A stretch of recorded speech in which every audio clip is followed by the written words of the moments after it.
નમસ્કાર. પવિત્ર પુરુષોત્તમ માસ અધિક જ્યેષ્ઠ વદ સાતમ અને રવિવાર. સાતમ અને રવિવારે શું કરવું જોઈએ અને જેનાથી શું લાભ મળે?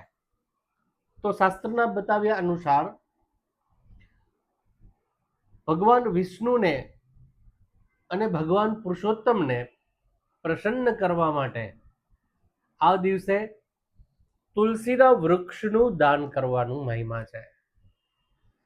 આ દિવસે આપણા ઘરમાં પણ તુલસી જો ન હોય તો બહારથી તુલસી લઈ આવી આપણા ઘરમાં પણ તુલસીનું વૃક્ષ વાવો અને કોઈ ગરીબોને, કોઈ જરૂરિયાતમંદને અને બ્રાહ્મણોને તુલસીના વૃક્ષનું દાન કરો. વૃક્ષનો મહિમા આપણા શાસ્ત્રની અંદર ખૂબ બતાવેલો છે અને દરેક વૃક્ષનું અલગ અલગ ફળ બતાવેલું છે.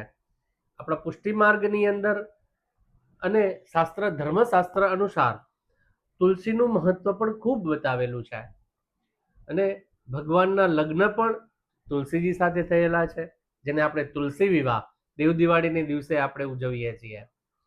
તો આ તુલસીનું દાન કરવાથી, ઘરમાં તુલસીને વૃક્ષ રાખવાથી, તુલસીજીની પૂજા કરવાથી ભગવાન વિષ્ણુ અતિ પ્રસન્ન થાય છે અને આ મહિનામાં એનું વિશેષ અધિકમાં અધિક ફલ મળે છે. તો ભગવાન પુરુષોત્તમની અનન્ય પરમ કૃપા પ્રાપ્ત કરવા માટે તુલસીજીનું પૂજન કરો. કયા મંત્રનો જાપ કરવો જોઈએ? તો વિષ્ણુ સહસ્ત્ર નામની અંદર ખૂબ સુંદર મંત્ર આપેલો છે, ઓમ વૃક્ષાય નમઃ. ઓમ વૃક્ષાય નમઃ આ મંત્રનો રવિવારે ખાસ જપ કરવો.